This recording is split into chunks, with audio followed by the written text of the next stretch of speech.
Setting up your equipment can be pretty straightforward, but your polar alignment starts with how you set up your equipment.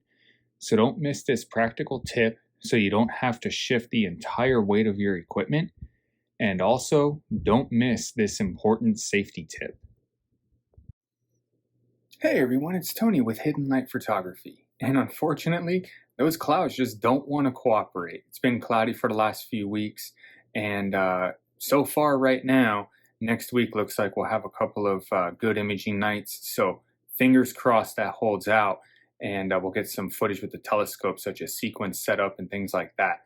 But the show must go on, and we're not going to let that stop us. So we're going to be doing some work right here in my studio, and we're going to go through proper setup of your equipment, basically Astrophotography 101, but we're going to talk about how to do it both properly and safely so both you and your equipment don't get hurt.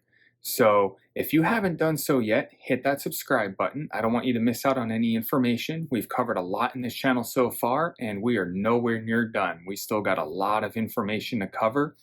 And as always, this is meant for both if you're just starting and if you're a seasoned astrophotographer.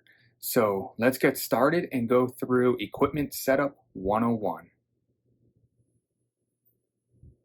Setting up your equipment can sometimes be time consuming, but it's important to remember it's not a race. Having a nice, smooth workflow is going to eventually yield speed. But if you're slow, it's okay. You don't want to make mistakes, and you don't want to drop expensive equipment and potentially break it. So having good practice with setting up is ideal. Now, I mentioned that your setup starts with your tripod. And what I mean by that is when you take your tripod, you're going to see a little nub right over here.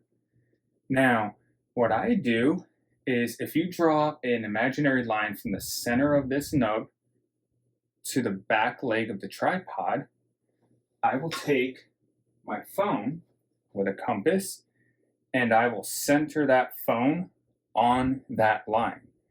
And this tells me exactly which degree that I'm at.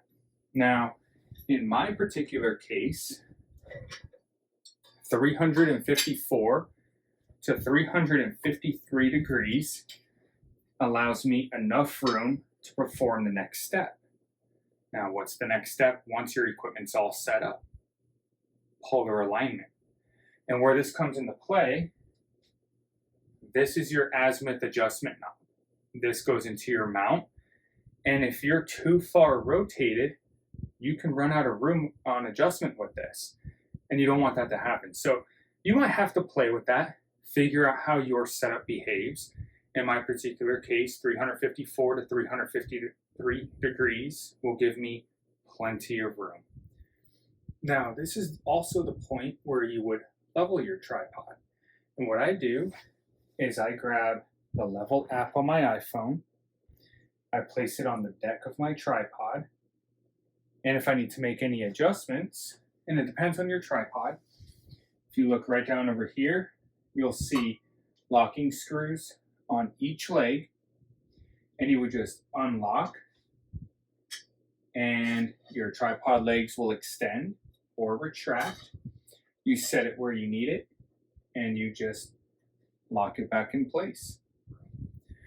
So let's pretend that this is at 354 degrees, and I'm ready to move on to the next step.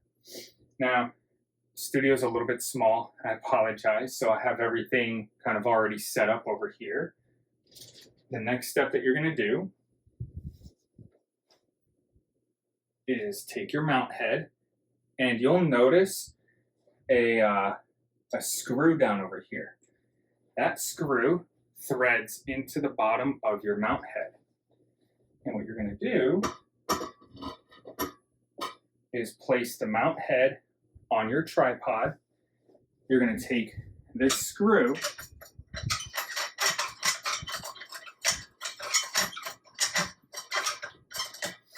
and you're going to thread it right in there. Snug is good. You don't want to over tighten these things. Now, the next thing I do is imaginary line, and I line up the back of my mount with the rear leg of the tripod. And then what I'll do is I'll center my RA axis and declination axis, and I'll go ahead and lock my clutches. Now, if you're using a mount like an AVX mount, where your counterweight bar is thread on, leave your declination axis unlocked. When you're threading on that counterweight shaft, the worst thing you can do for your worm gears is crank on that counterweight shaft, putting all the tension on here. So you're going to grab onto your declination axis and tighten your counterweight shaft that way. And then you can go ahead and center your declination axis and lock down the clutch. The EQ6-R Pro is kind of cool. It has a fold-in counterweight shaft. Now, the next step is presetting your altitude. This is going to go off of your latitude. In my case, I'm at 33 degrees latitude. And you can't see it from this angle, but there's a gauge. Most mounts will have a gauge. And you're going to use your altitude adjustments to set that degree. So I'm going to take my altitude adjustment and I'm going to set my mount to 33 degrees. And I'll go ahead and snug that. The next step, I'm going to remove this down here.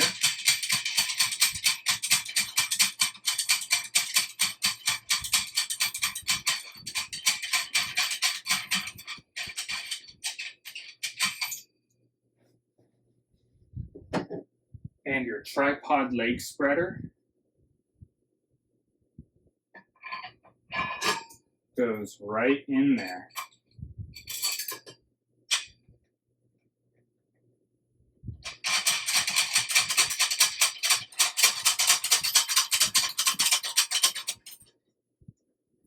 This keeps your tripod legs spread so they don't collapse in on each other.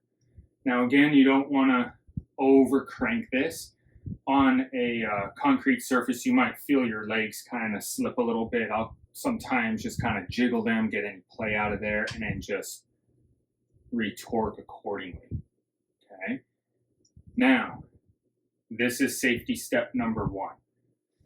You never, ever put your OTA on the mount without your counterweight shafts. That'll cause it to be unbalanced and it could fall, hurting both you and your equipment. So we're going to go ahead, take off your safety nut. It's going to be dependent on your setup. This setup requires 2 counterweights.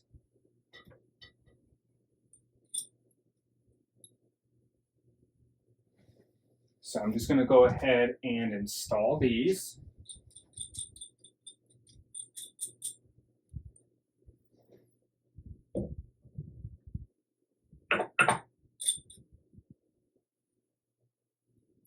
And then put the safety nut back on. Okay, now the next step that I do is I will load my imaging equipment onto my OTA. Now that consists of my rotator, my camera, and my filter drawer. Now, the other piece that I'm going to pull out here in a second is going to be a coma corrector. Coma, in a nutshell, is stars elongating at the edges of your image, and that generally happens on larger reflector telescopes. Now, my back focus required on my ASI 533 and ASI 2600 is 55 millimeters. So I have my setup, and that goes from the coma corrector. So my setup equals 55 millimeters. You'll probably have to play with that. We'll go through back focus in another video. I just have a little baby dropper, and I just will blow the dust out of everything.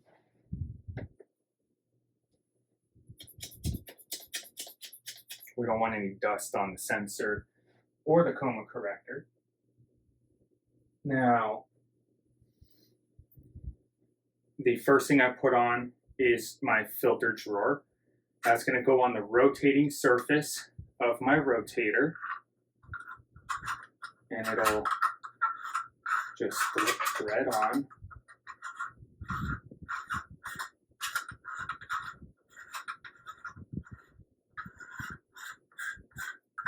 There we go.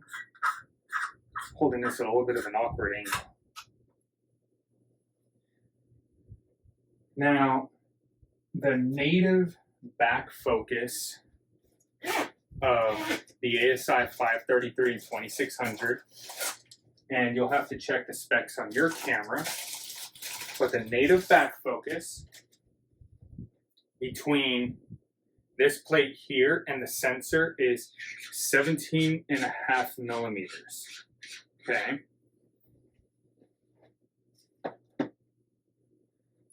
Blow any dust off of the sensor. So from the sensor to this plate is 17.5 millimeters. I need 55 millimeters from the coma corrector to the sensor.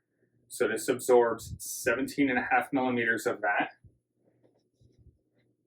The rotator itself is 19 millimeters. And then the remaining amount is going to be taken up by both the filter drawer, and I was 1 millimeter shy, so I have a 1 millimeter spacer that I put on the threads that the camera is going to thread onto. And then that then gives me 55 millimeters from the edge of the coma corrector to my camera sensor.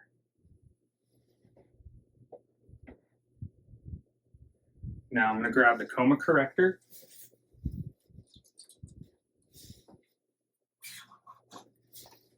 I'll usually leave that in my focuser on the OTA.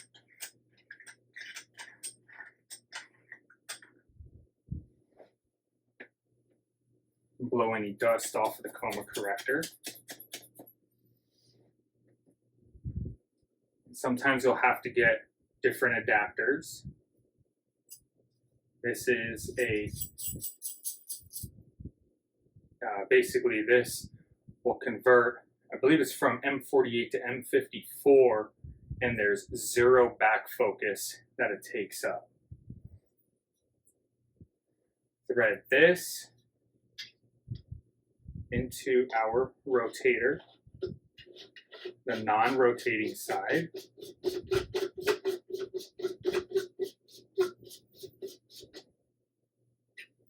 And then we'll put this into the focuser on our OTA.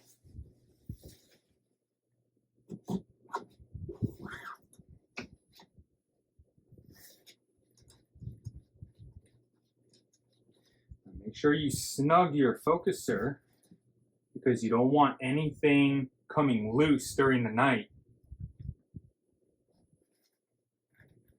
But again, you don't want to over tighten. You'll get a feel for it. Okay, now next step, we want to give us room to put our saddle plate.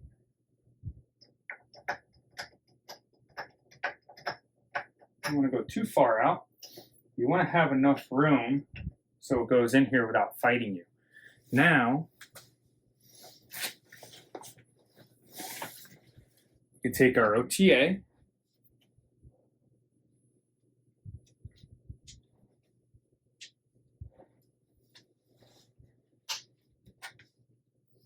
and mount it right onto our mount. Trying to stay out of the way of the camera for you so you can see.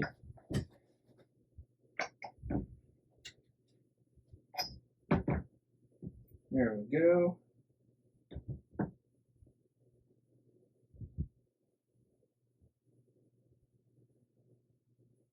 Now I already know where this needs to be positioned,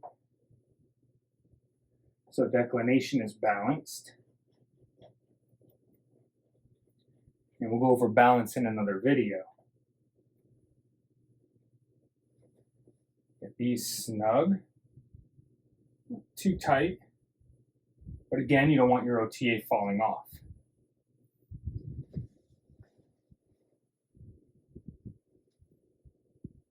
Always make sure you're fully seated.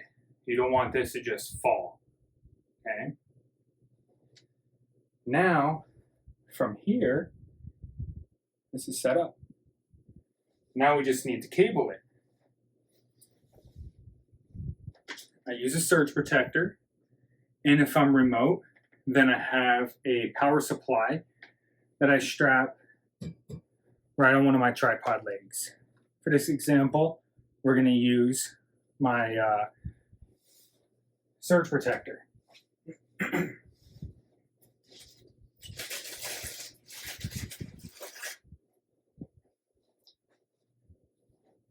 Almost forgot my azimuth adjustment knobs. These just go right in here.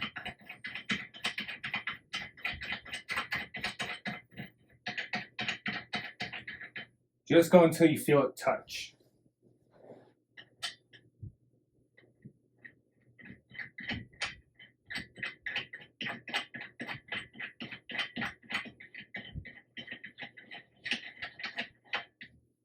A little snug, or little snug ones, both of them are in. Now we're ready for cabling. So, cabling is another important thing, and we're going to go over cable management in another video as well.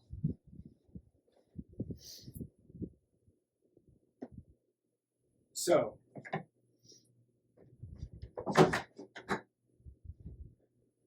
we're going to give power to the mount.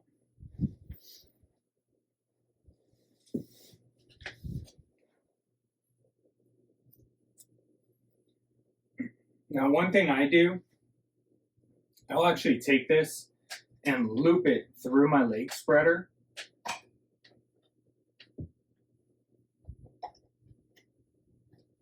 So it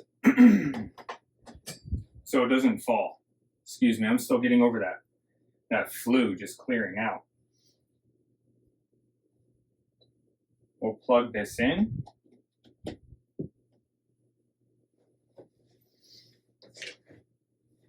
Now, this is for the camera.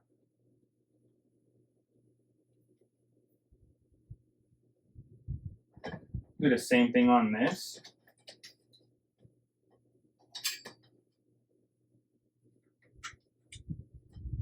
Loop it around so it doesn't fall. You can see they're not going anywhere. We'll plug that in. Now, what we can do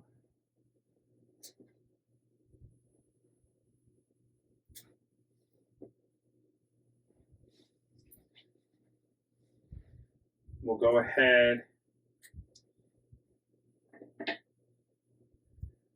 we'll plug in our rotator.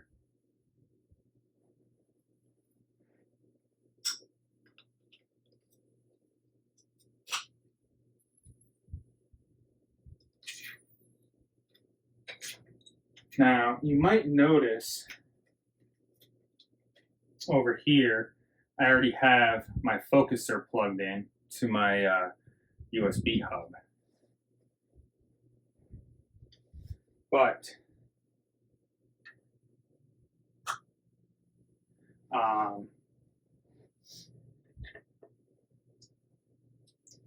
that's just how I have mine set up. One last thing to set up, this allows me to have both my focuser and rotator plugged in without taking up an extra slot or having too many cables coming off of my telescope. And what we'll do is we'll plug in the hub. I'll use one of the spaces on the hub built into the camera for that. Now once the camera's plugged in, we'll have power to the hub, which is powering the rotator and the focuser. Okay. Now what we'll do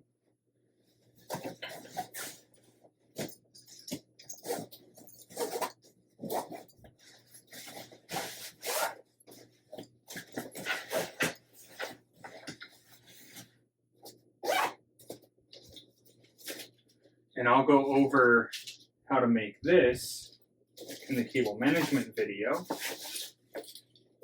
Put that there for now. This is a harness that I made. One end gets plugged into the power supply for the camera. And you'll see what I'm doing over here in the cable management video. But on my tube ring over here on the other side, I have a key ring, and then this little lanyard clip connects right on there.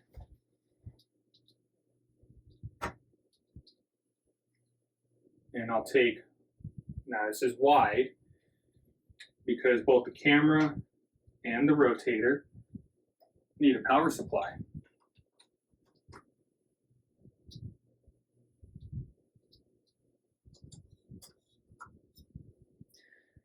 Now we have room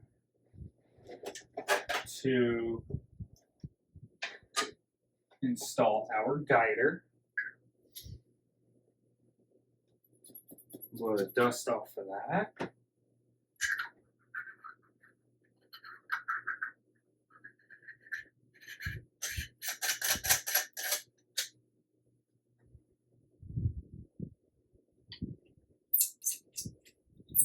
Take the dust cap out of the guider.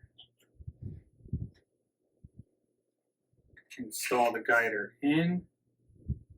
Get it set where you want it.